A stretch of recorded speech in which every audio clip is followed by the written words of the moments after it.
Hello and welcome to Concert Pipeline. I'm Steve Jones.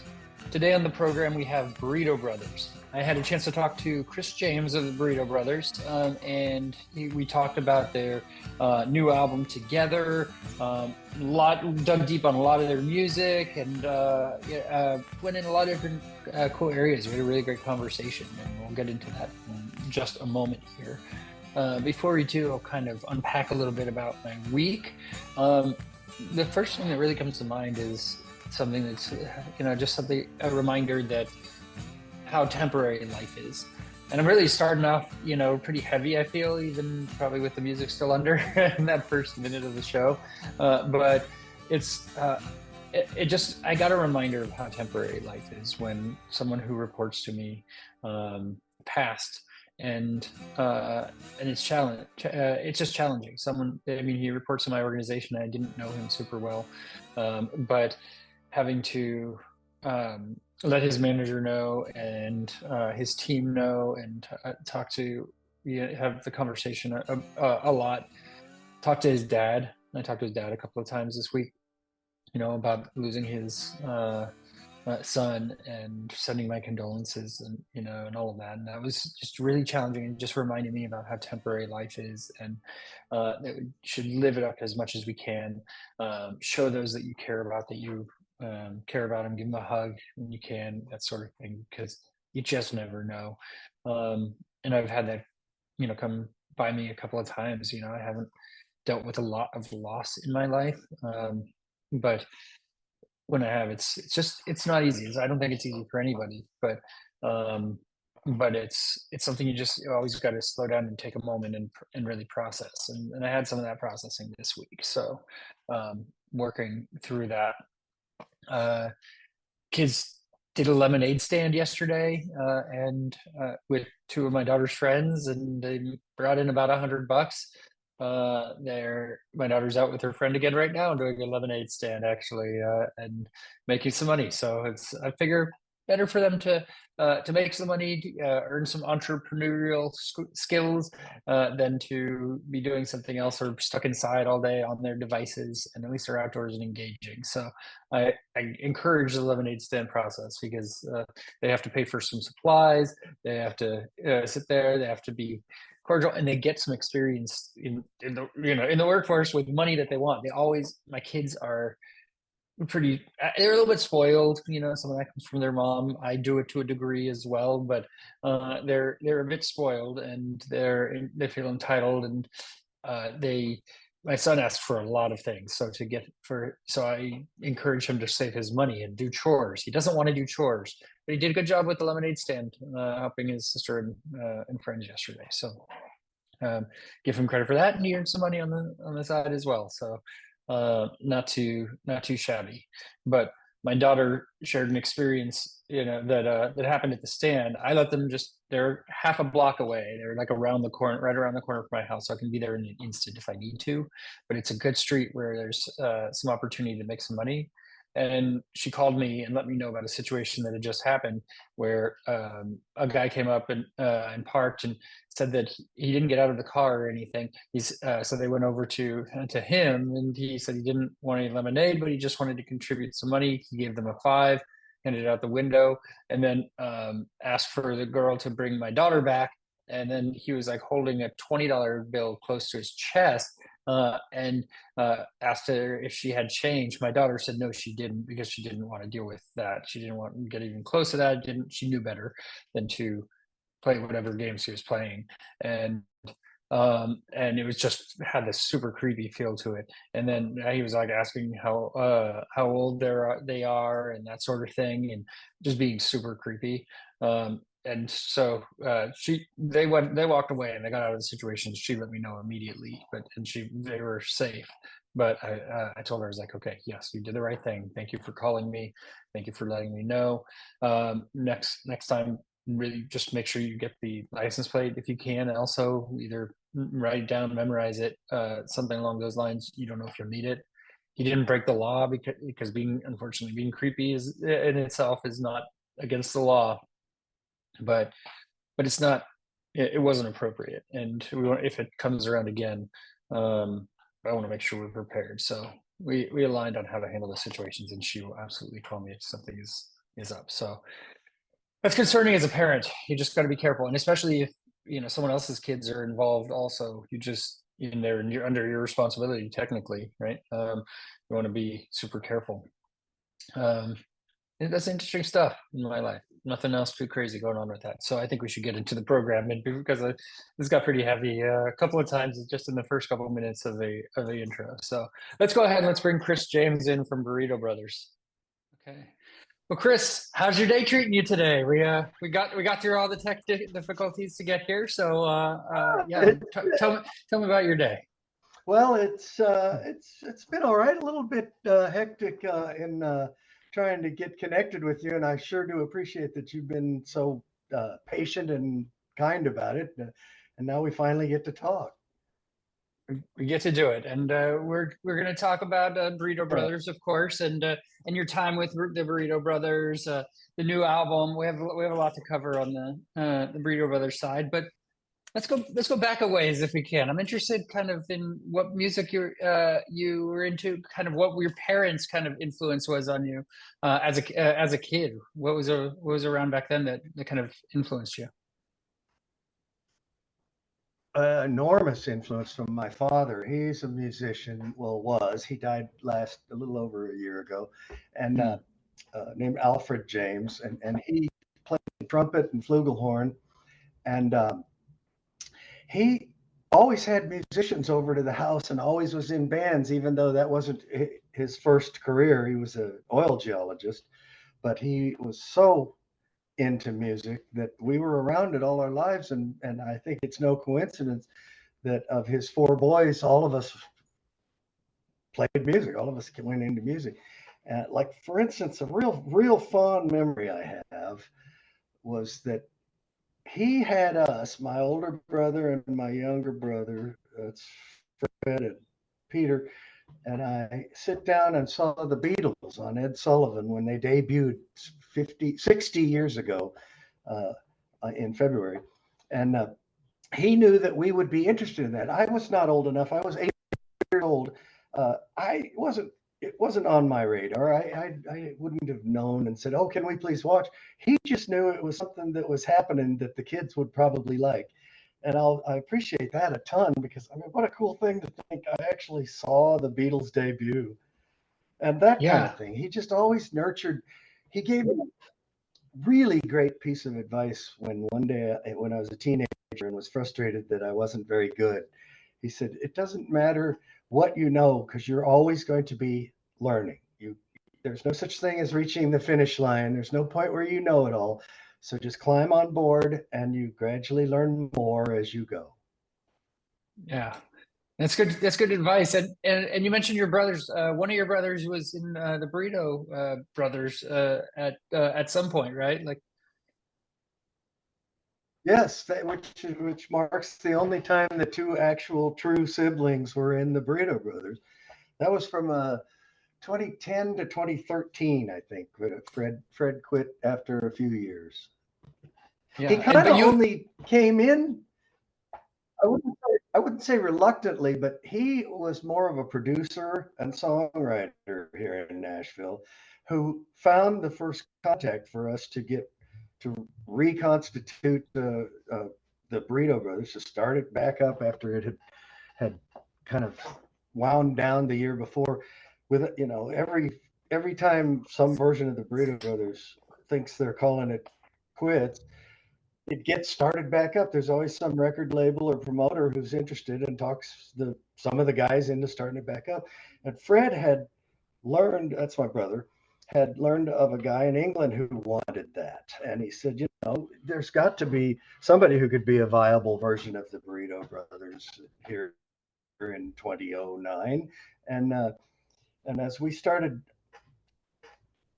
looking up players and thinking who's the most appropriate, who's the most interested in it, now we got around to thinking, well, why not ask Fred to just be in it too? He was going to be the producer, and he was going to play bass if needed, and just be sort of auxiliary.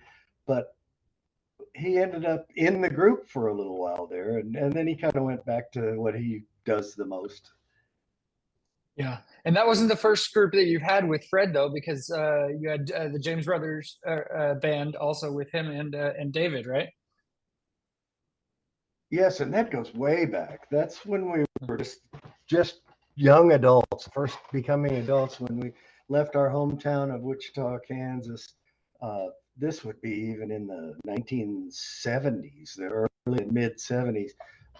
We thought that this ought to be a sellable commodity. That it seemed like three talented brothers. You know, there's some good examples of that working, like the Beach Boys and the Bee Gees and stuff. You know, we had high hopes and we were chasing the dream, but we we didn't seem to be able to see eye to eye that well. I'm sure if we'd have hit big right off the bat, we probably would have weathered the storms like so many do. You know, they tell these stories of the Everly Brothers or the guys in Oasis hating each other, but they'll stick it out when you can make lots and lots of money.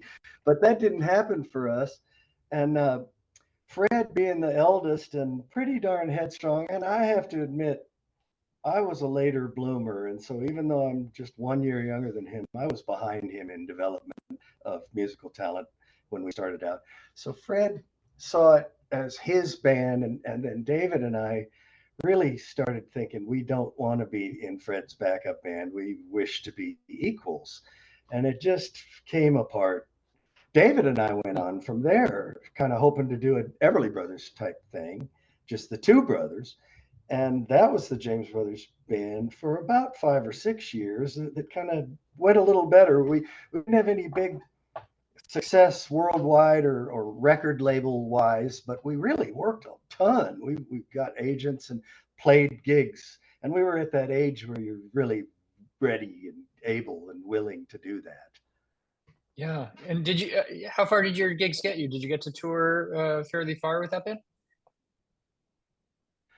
Yeah, I'd say.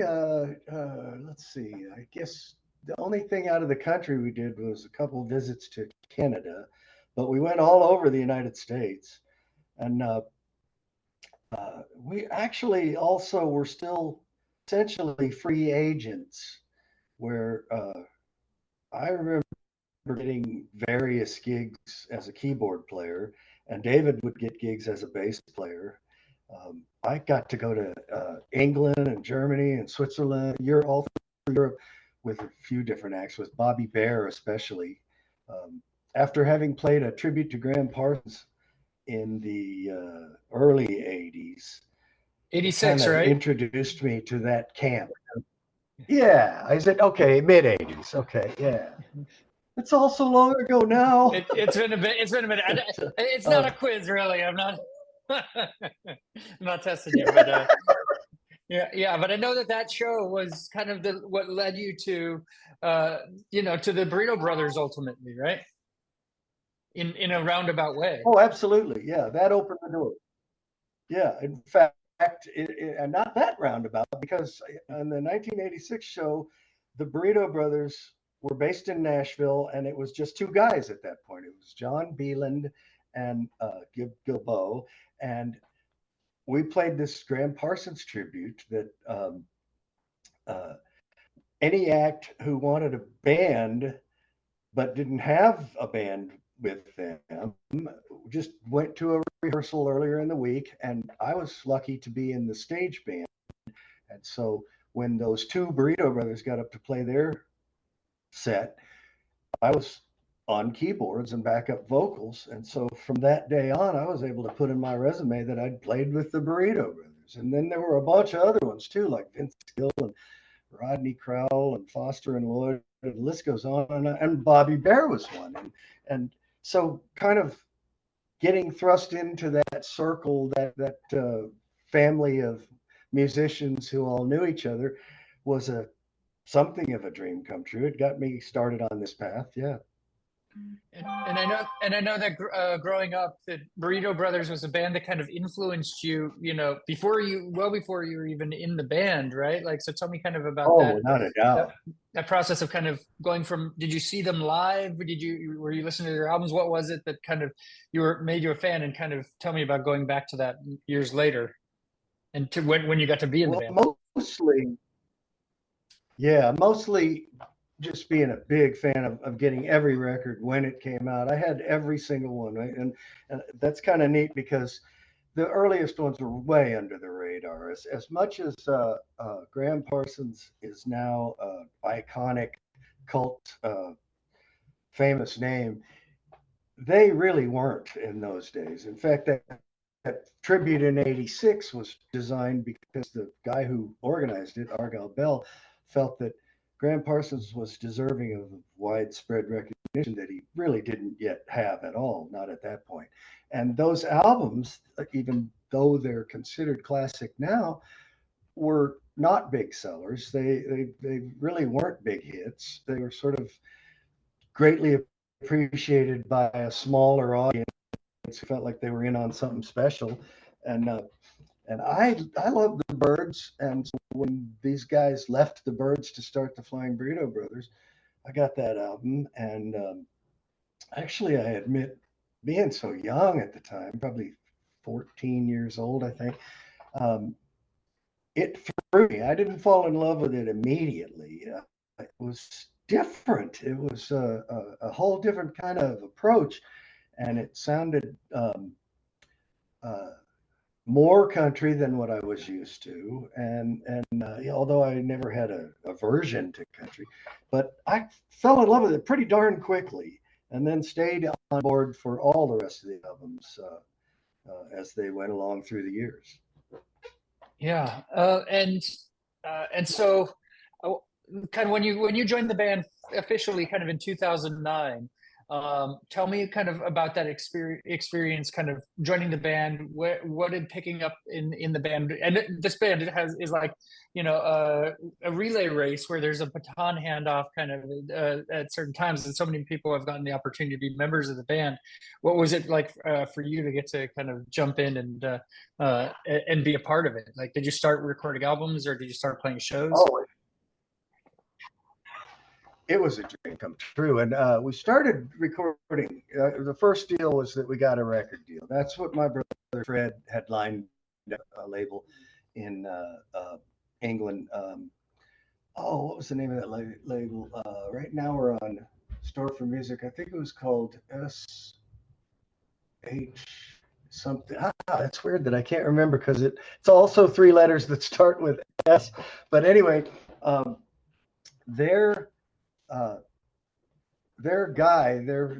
president of that label, wanted wanted Fred to find a new version of the Burrito Brothers. He was starting up an Americana-based kind of branch of his label, and he said, "Well, it's obviously not without precedent. There have been for years variations on new guys coming in, people leaving." And the Burrito Brothers reconstituting, and Fred said that his brother Chris, me, kind of quote knew all those guys, or knew that camp, so to speak, and so he kind of pitched me to this guy, Del Taylor. Why am I forgetting that label name? Oh well, you can look it up. I'll make sure and look it up for my next interview. But Sure. So Del says to me, it was for the Sound as Ever album. And he said to me, three requirements. You first need to secure trademark rights to the name. And this is something I'd never done. So I looked into it, and it wasn't owned at the time, and it really wasn't that difficult. It went right through. So we did that. And then he said, I want you to relay to me who you have in mind, who's interested in being in the band, who you're interested in having in the band, because I'd like to recognize their names. I want to sort of because I should backtrack a little. The first idea that fell through quickly was to contact Rick Roberts, Al Perkins, Chris Hillman, Bernie Ledden, and Gene Parsons. They were trying to go back as far as they possibly could to the source, to the earliest still living Burrito Brothers. And boy, wouldn't that have been cool. But all of those guys were involved heavily in other stuff, and they all said to a man they'd do it if Chris Hillman said he wanted to. And Hillman quite clearly said he didn't want to. And so they went to plan B, which was what I started outlining. And so when I offered Walter Egan and Michael Curtis, Soup Grand, Rick Lano, um, they agreed. They liked all those names, but Curtis dropped out pretty quickly because his daughter was in high school, and he thought that he might not be able to spend as much time with her as he could have, which probably isn't true. We didn't work extensively. We worked, and then Soup Granda dropped out because he had new commitments with the Ozark Mountain Daredevils, which is what he's known for. That's where he comes from. And they were starting back up when at first he was joining us. It was thought that they were dormant or over or something, but then they popped back up. So then, since we were down a couple men from what we thought, we all said, why don't we just ask Fred to be in it? They know who he is, obviously. He's the initial contact. And Fred, my brother, agreed to do so. We were off and running. And then the third qualification the label had was like anything, like any label offering a deal, the album had to be good. It had to turn them on. They had to say, okay, we like that enough to put it out. And we passed all three of those tests and went from there. And as you went into making music, tell me about kind of finding that balance between paying tribute to the early days of the Flying Burrito Brothers and kind of also having your own sound and making it your own thing as well. What was that process like for you? I think it came real naturally. We had a feeling that the sound of the Burritos had strayed from where we believed it ought to be. Or maybe it's just, I've often rethought that and thought, well, if I was doing it in the 80s, I might have fallen victim to some of the same little ideas that those people had. The 80s were a different sort of time, and they were shooting for fame and fortune, and it's just too polished and too pop oriented, little song clever hook ditties, and we thought it needed to get back to a more started out as a hybrid of soul, country, and rock, just kind of looking out a different, but not too darn clever, or I don't know if I'm explaining myself very well, but felt like we handle on bring it back to something closer to what Gram Parsons and Chris Hillman had in mind in the first place, because we felt it had strayed from there. So we were carrying that with a whole sense of purpose and not copycat at all. And then we also were all experienced. There's just not a young band, and used to making records or recordings at least, and had our sense of the kind of material and the way we sing and what we like to do and what our strengths and weaknesses were. And so it felt very natural that it was a carrying on of the past. But yes, it was new guys doing it with slightly different voices and writing ideas. So it had both. And we've always felt that it was a hybrid. And I've come in more recent years, in the past 5 or 6 years, to really strongly embrace the idea that we're not worried about something that, quote, a Burrito Brothers recording is supposed to sound like. We've got the right guys playing who, by them playing, it is the Burrito Brothers now. And we bring our best to the table. And if it's stretching the boundaries a little, that's cool, because that's pretty much what Gram was trying to do in the first place. Yeah. And so was your first album with the group officially Sound as Ever in 2010? Yes. The first one I was a full-time member of, yes. Yeah. And so what was the dynamic like in the studio, kind of making that album? How long did it take? And tell me kind of about working it. Did it feel pretty natural kind of jumping into that with that album? Yes, yeah, it felt real natural. The reason we were together was because we all knew each other, had worked together a lot, liked each other. I'd been in the group Mr. Hyde that had a record deal with Rick Lano before, and I'd been Walter Egan's right hand man for so many years of his everything he did, albums and concerts and stuff. And of course, my brother Fred is my brother. We knew each other and know how to sing together and stuff. And it was recorded pretty differently from anything we've done since those, because this was sort of Fred's baby to start with. And so he, as the guy who found the record deal, lined up that he would be producer, and we use his studio, which is plenty of good equipment, but it's in his house. It's not a real elaborate major. Actually, in some few years later, he did get a whole separate studio that's nothing but a studio, and that's probably a better environment, because we were kind of, those pictures of the band making stuff. Somebody's in the living room and somebody's in the bathroom. It was a little bit like that. Although the results were fine. Fred is an excellent engineer, and he had all the right equipment to get the right sounds.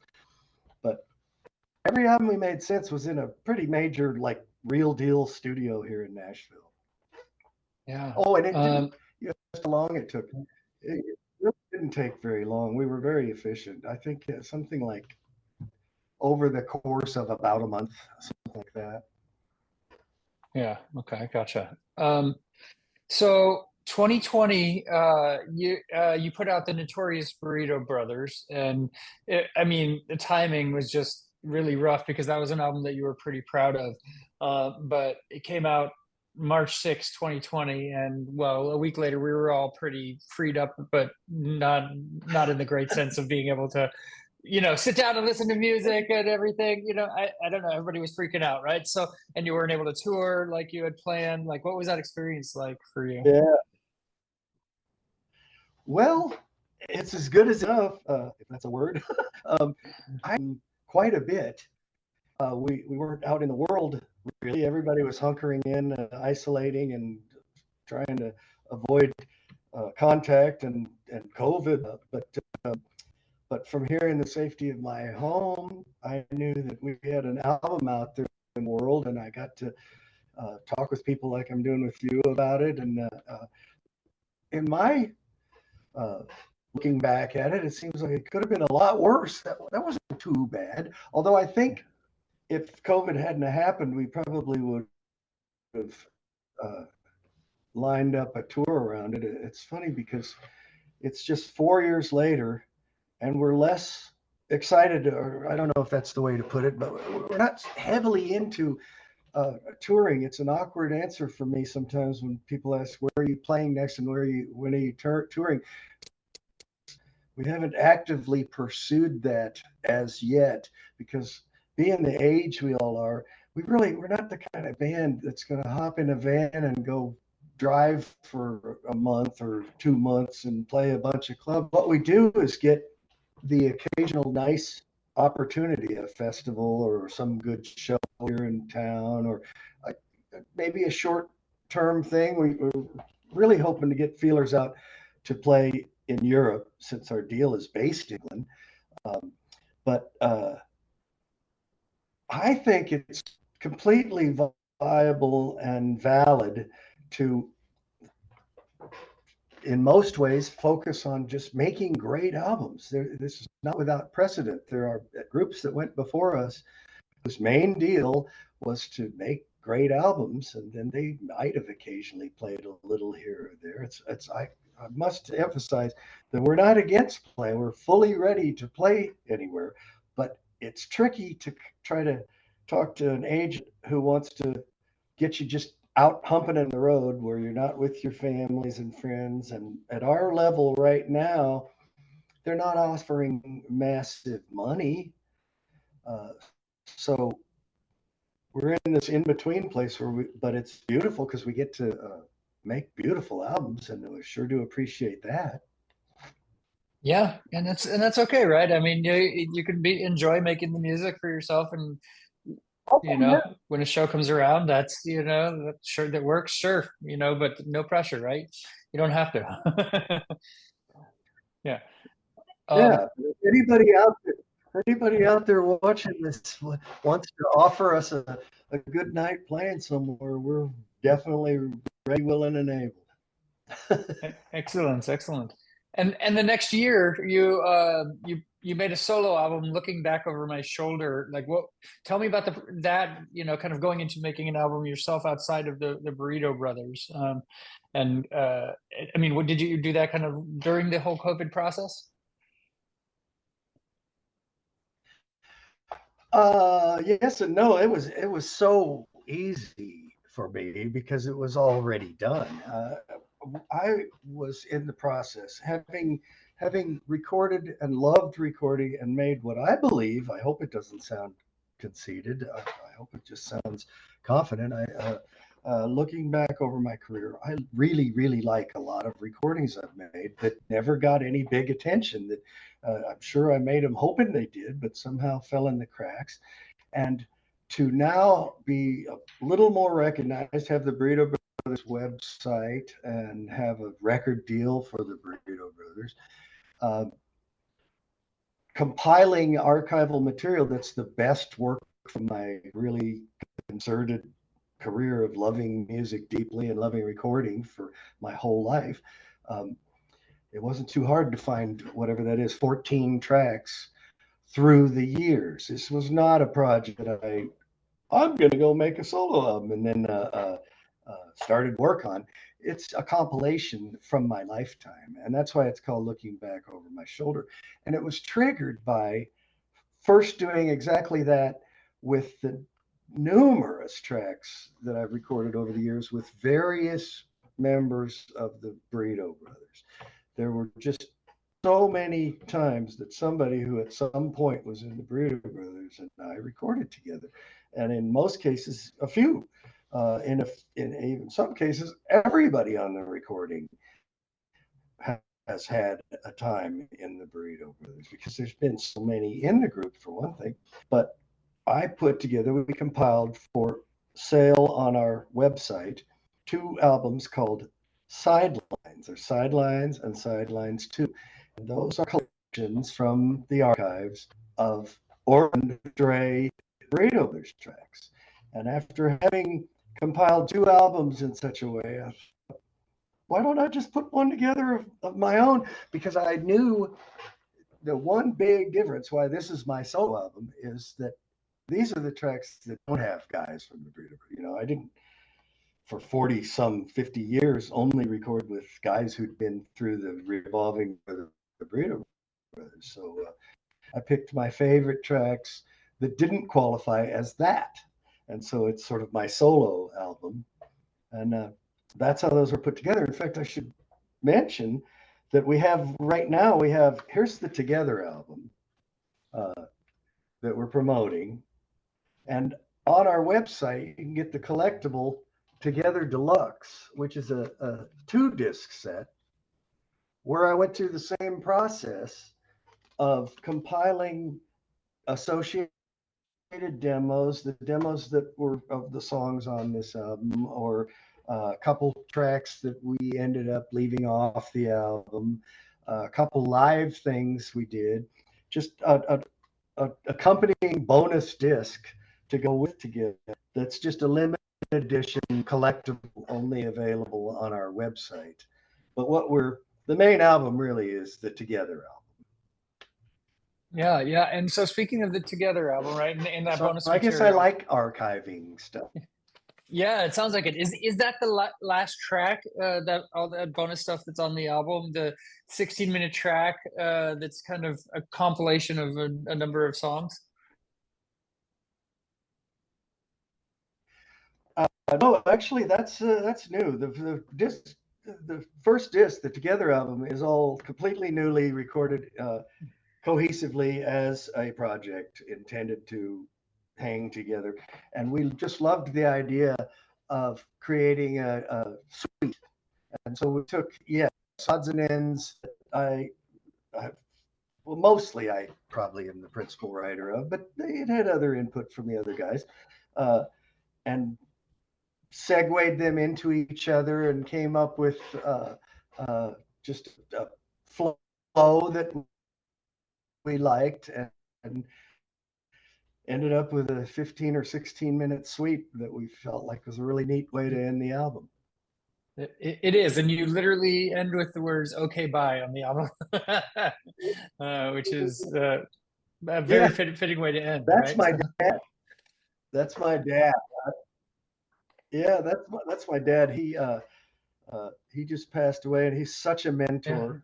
He was so important to me and to all his children, uh, and so I have a recording of him that I just tacked on the end because we were kind of saying spiritually goodbye. He passed away. That's so cool, and what a nice tribute to him too. I mean, and I'm sorry for your loss, but it seems like you were able to memorialize him Yeah. in some special ways there. Yeah, yeah, yeah. Oh yeah. Um, Oh yeah. And it doesn't feel like that bad a loss. He got to live 93 years. oh, He that's had a good. good life. Yeah, and that's good. If I make it that long, I'll be happy. So, uh, very very cool. Yeah. Um, a couple one-off things that aren't necessarily Burrito Brothers that I wanted to kind of ask you about. Did you perform or record with Emmylou Harris? Yes, I never recorded with her, but I got to play with her with the Long Players, which is a really cool group. Bill Lloyd, if you remember the group Foster and Lloyd, or maybe you even know of Bill Lloyd, who's also a solo artist. He leads a group here in Nashville called the Long Players. So well connected. He's got everybody's phone number and made friends with everybody. And so he came up with the concept of doing a classic album from the history of music and playing it right in a song by song order with a revolving door of famous singers singing each song, and calls it the Long Players, as in, that's those classic albums are long players. And in fact, Steve Allen is his right hand man in that. And that's not how I met Steve. We already knew each other, but it's always nice to see him. They call me, and I'm always so flattered. It seems like most of them are a lot more famous than me, but I've made it into the cut, and I've played with the Long Players a bunch of times. In fact, there's a gig coming up on supposed to be kind of humorous on 420 for remembering Laurel Canyon. So he's broadened it. It's not just one album this time. It's the classic era of Laurel Canyon.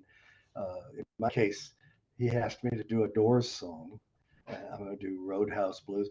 Anyway, we did Sweetheart of the Rodeo. That was one of the nights that the Long Players performed a concert. And she was probably as much as, if not more than anyone else, the star attraction. I remember Craig Fuller was there that night too, which was very awesome to meet him. And my wife didn't get over getting to sing with Emmylou Harris. So yeah, one time I've gotten to be on the same stage and play some music with her. That's really cool. And you mentioned the Doors. You actually played Jim Morrison in the celebration of the Lizard an LA stage show. Tell me about that experience. Well, I was playing some bar gig somewhere in Nashville. About when were the years?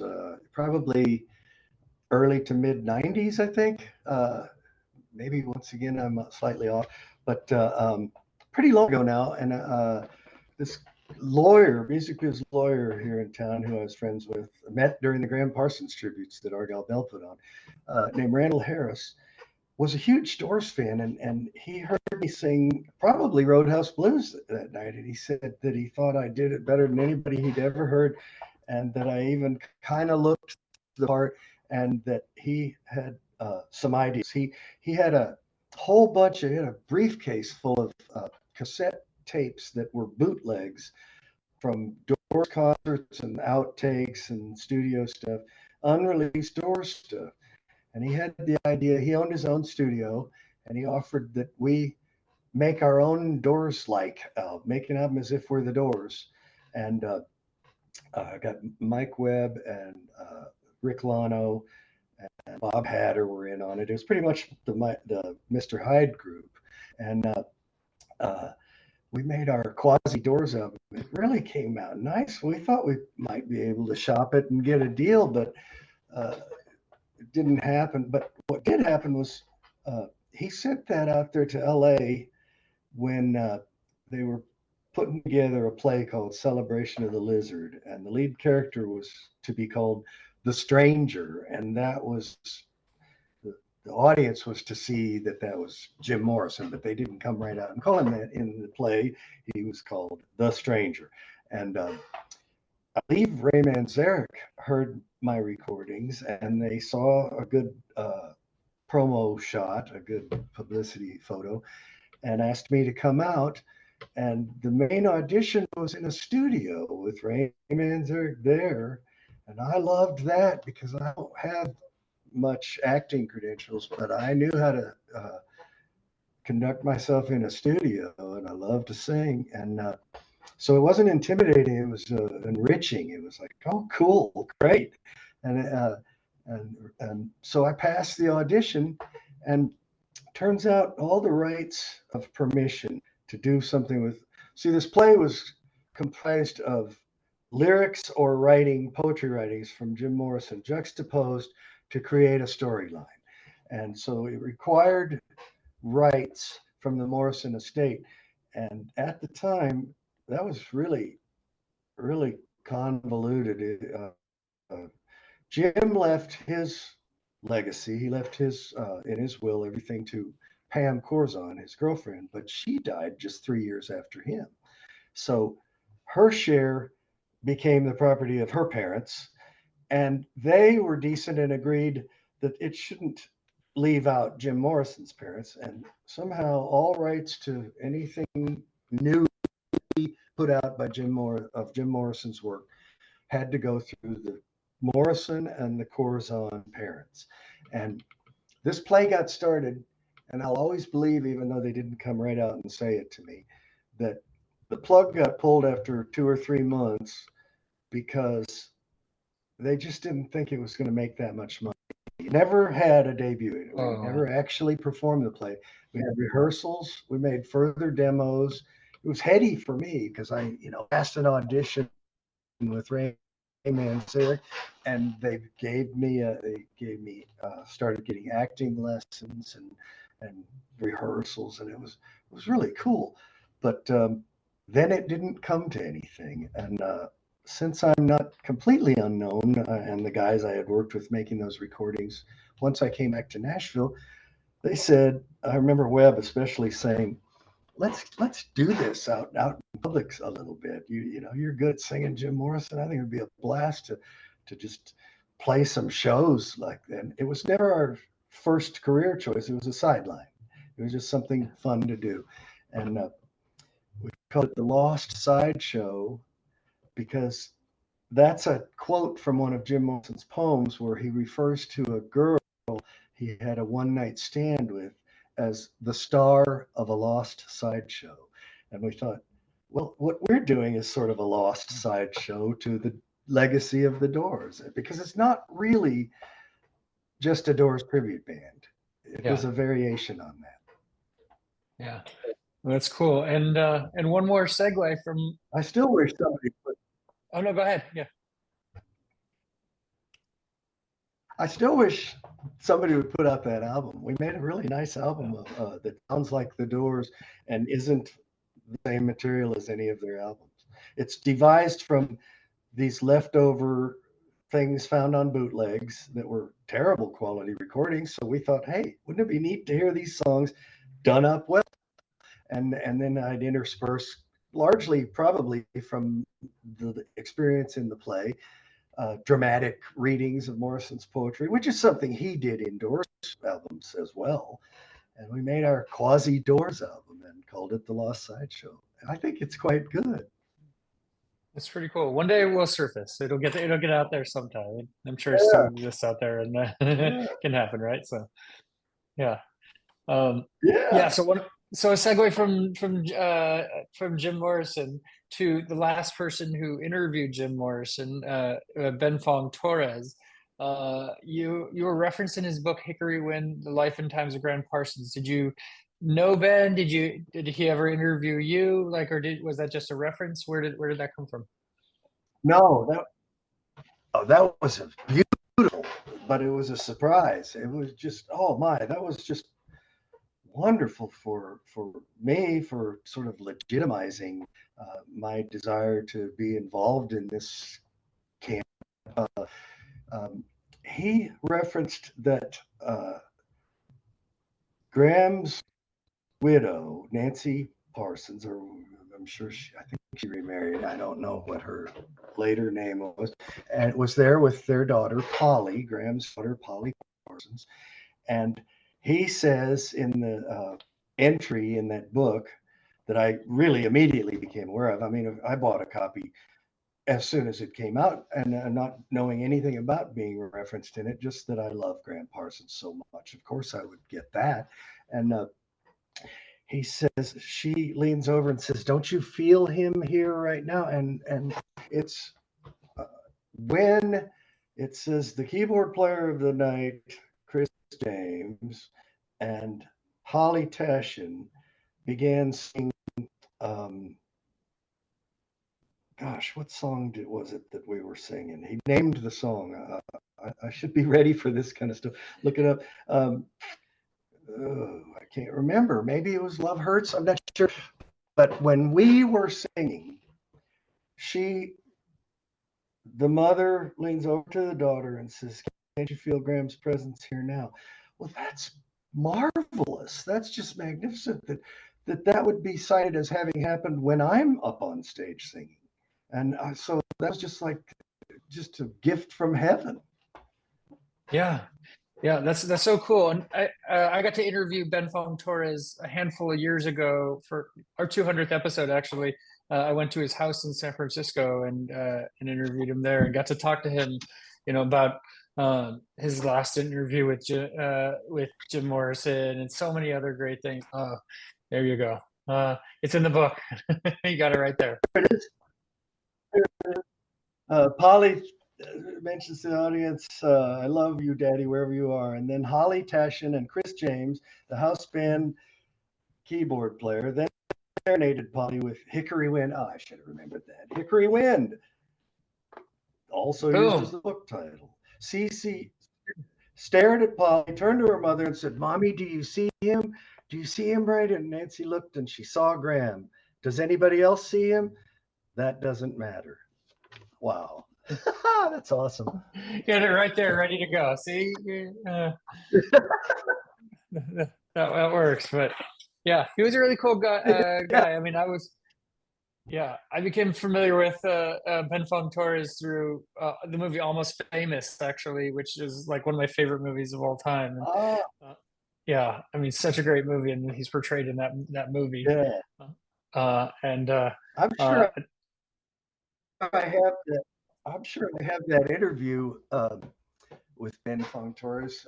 In fact, I remember it's one of the recorded interviews, and after this Lost Sideshow experience, I got a hold of everything possible you can get a hold of Morrison or Doors or whatever. And it's interesting because there's lots of examples of Morrison sounding rather loaded, rather drunk when performing. Not always, and in almost every case, in spite of it, he's still good. But he's very lucid in interviews. He does not come off like a stony, lost, slurring, stumbling guy. That guy was very, very intelligent. yeah, I imagine. I mean, that would be such a cool conversation to have, right? Like, I mean, and Yeah, had yeah, it, yeah. yeah, yeah. That's very so cool. Well, Chris, I want to thank you for taking the time today. I appreciate your flexibility and getting it to work out and sharing of your long history in music and with the Burrito Brothers. That's I mean, there's so many great stories. So thank you for sharing those today. Well, thank you, Steve. I appreciate it very, very much. And I appreciate your patience with it. I guess we got to touch on a whole lot of cool stuff. I always hope we made sure and mentioned that I'd like people to check out our website, which is theburritobrothers.net. Of course, and you can see the whole history of the Burrito Brothers there, and everybody has been in the band and the path to the band. I mean the whole hierarchy and everything. I mean, there's a lot there, and of course the music and Yeah, and all that. Yeah, it's really sweet because there's a timeline, and it gives every year since 1968, and there's an entry for each year about who was in the band and what happened that year, and you can just follow the progress. And I love that it feels sort of, for lack of a better way of putting it, kind of legitimizing to me, because I know in my heart that we came along the same way it always progressed. There's some curmudgeons, and some friends call them the haters, who've claimed that you can't be the real Burrito Brothers. You're not Gram Parsons or something. But the original band wasn't together starting in 1973, and it's continued ever since. It's folded over each time left. New guys came in. Each time new guys came in, it seemed to have a new thrust where they needed to prove themselves and show that they're worthy of it. And it just follows that path the whole way down. And there was no point where it was completely gone. And after some long hiatus, somebody with a bunch of nerve decided, well, we'll just call ourselves the Burrito Brothers. It never was that. It was always a next step based on who'd been in before. And the even more legitimizing fact along this same line of thinking is that Gram Parsons himself, when asked about Rick Roberts leading a bunch of burritos in 1973 that didn't contain any of the original members, the interviewer, Chuck Cassell, I think, was kind of expecting Gram to say, I know, isn't that terrible? But Gram said the opposite. He said, I think it's great. The idea needs to keep going whether I do it or anybody else does. And that's what we're doing. Absolutely. And there were no two albums in a row with the same band lineup. So, I mean, Isn't that amazing? Yeah, that's a testament all the way back to 1969. Yeah, there's no two in a row with exactly the same personnel, and yet it keeps going, and it stays good. I've never known of it not being good. Yeah, and the new album's great as well. I dig it, and I wish you luck with the rollout of it. And when you do get some live shows out there, have fun with it. All of that, right? So, yes, thank you, thank you. All right, yeah. All well, right. Well, Chris, have an awesome rest of your day. Ringo would do. Yes, and then with the Ringo. You too. Yeah, and yeah, and I'll shoot links over when the episode's live. Okay. So, cool. Thank you very much. I appreciate it from the heart. That was my interview with Chris James from Burrito Brothers here on Concert Pipeline, and that takes us to the final segment on the program, the music news.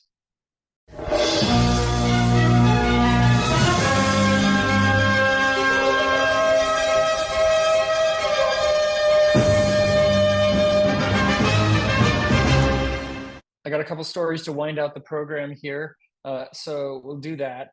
A couple of tie into each other. I'll say for the end, but I want to hit a couple notes early on in the music news.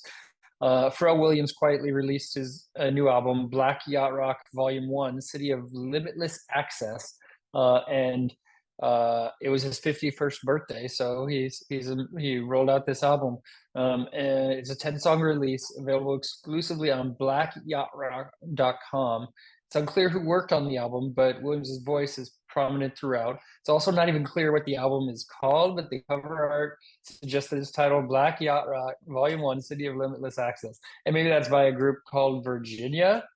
Uh, in any case, you can go to that website and find the album. Williams has not promoted the album, but that hasn't stopped his friends and collaborators from celebrating the project. Eternal Fan, Tyler the Creator, posted on X. Caged Bird, Free by Virginia, Black Yacht Rock, great song. So people are celebrating it, but uh, he he's not really talking about it. It's pretty interesting. There's there's a track list there as well. I don't know. It's a surprise album that he's not even promoting or selling as his own directly. It's pretty interesting.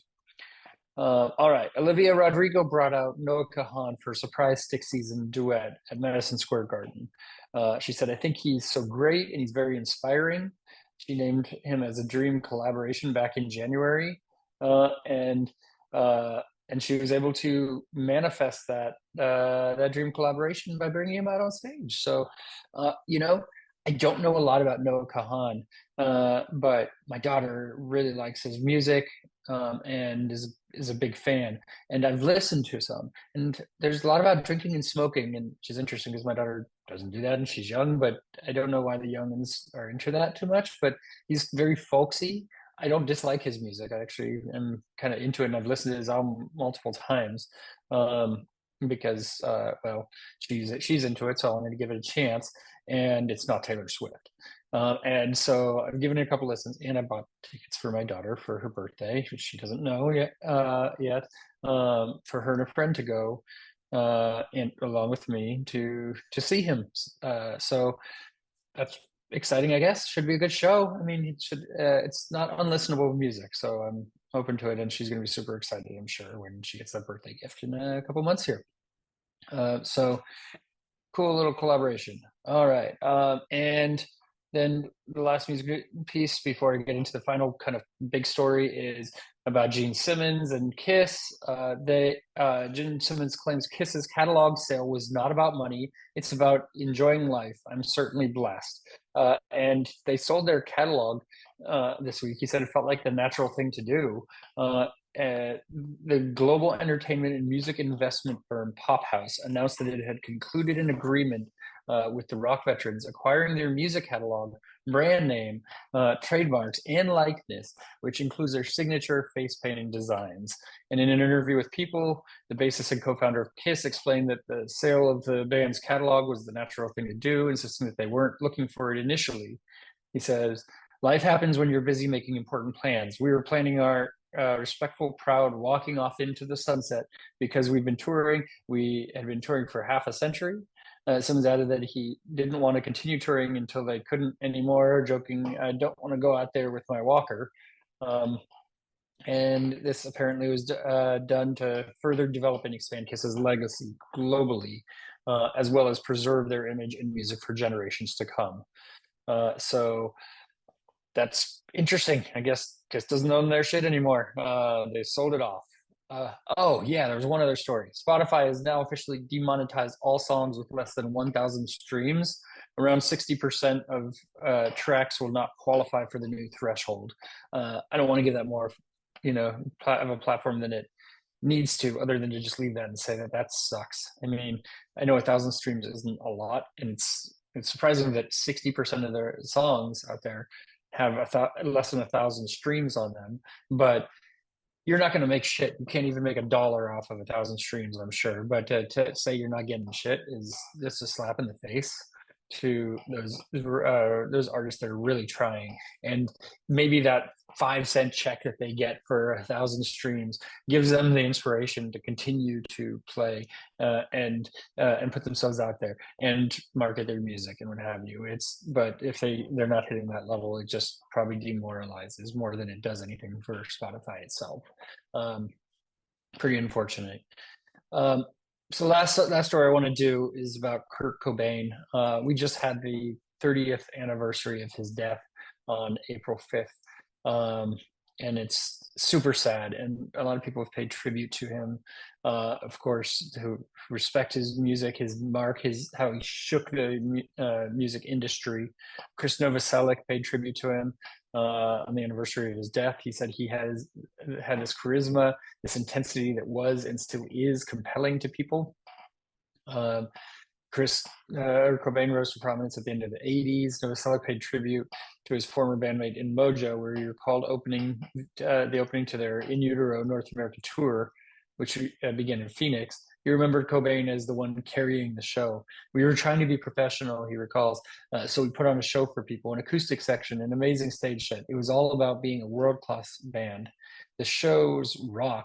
Novoselic continued, they need to be heard. Now with the AI, you can take a stereo mix and then break it down into a multi-track. So you can get really good mixes. They sound raw, and you get Kurt up there who's just carrying the show. Amazing.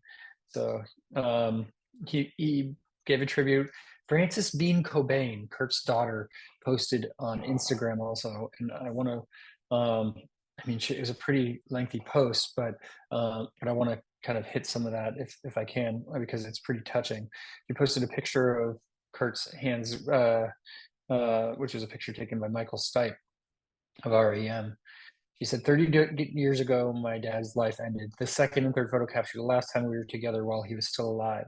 His mom, Wendy, would often press my hands to her cheeks and say, with a lulling sadness, "You have his hands." She would breathe them in as if it were her only chance to hold him just a little bit closer, frozen in time. I hope she's holding his hands wherever they are. In the last 30 years, my ideas around loss have been in a continuous state of metamorphosizing. The biggest lesson I've learned through grieving for almost as long as I've been conscious is that it serves a purpose. The duality of life and death, pain and joy, yin and yang need to exist alongside each other, or none of this would have any meaning. It is the permanent nature of human existence which throws us into the depths of our most authentic lives. As it turns out, there is no greater motivation for leaning into loving awareness than knowing everything ends. I wish I could have known my dad. I wish I knew the cadence of his voice, how he liked his coffee, or the way it felt to be tucked in after a bedtime story. I always wondered if he would have caught tadpoles with me during the muggy Washington summers, or if he smelled of Camel Lights and strawberry Nesquik, his favorites, I've been told. But there's also deep wisdom being on an expedited path to understanding how precious life is. He gifted me a lesson in death that can only come through the lived experience of losing someone, in the gift of knowing for certain when we love ourselves and those around us with compassion, with openness, with grace, the more meaningful our time here inherently becomes. Kurt wrote me a letter before I was born. The last line of it reads, "Wherever you go or wherever I go, I will always be with you." He kept this promise because he is present in so many ways, whether it be by hearing a song through the hands which we share. In those moments, I get to spend a little time with my dad. He feels transcendent. To anyone who has wondered what it would have looked like to live alongside the people they have lost, I'm holding you in my thoughts today. The meaning of our grief is the same. Very, very touching, very poetic, and well said. So I really wanted just to share that whole post from Frances Bean Cobain. I don't think Dave Grohl posted anything specifically on this occasion. They had a trying relationship, from what I've read. Although there's a lot of respect there and brotherhood from his former bandmate, and to everything we've been able to tell, there's only been one song that Dave Grohl ever wrote for Kurt Cobain, and he never really talked about it until after he released it on very publicly in 2005. It's the song "Friend of a Friend." It's an acoustic penned track by Grohl that he wrote, I guess, and originally recorded in 1990, a few weeks after he moved to Seattle to join Nirvana. And it was written in Kurt's Olympia apartment on his acoustic guitar. It describes Grohl's first impressions of the frontman and bassist Kurt Novoselic, and paints a pretty bleak picture of the band's early days. It's on their 2005 album "In Your Honor," disc 2, which actually is my favorite disc of any Foo Fighters. I love that acoustic album so much, and I'm a big Foo Fighters fan. right? I'm a big Dave Grohl fan, and that album just gives me goosebumps when I listen to it. And I mean, knowing that that song is about Kurt Cobain also makes me a little bit teary, almost, because it's, it's about it's kind of it was written before he ever lost his friend, and in the uncertain days of Nirvana, but later really released on his Foo Fighters album. He had just moved in with Kurt, and he didn't know anybody. He had a drum set packed, and he'd stay up, and he wrote that song. And so it was first recorded in secret, under being released on Grohl's pseudonymous pocket watch cassette, released under the name Late! 2 years later. So it was very secretly released early on, but then came public when he put it on this Foo Fighters album, and it's a song that kind of just stuck around and really touching.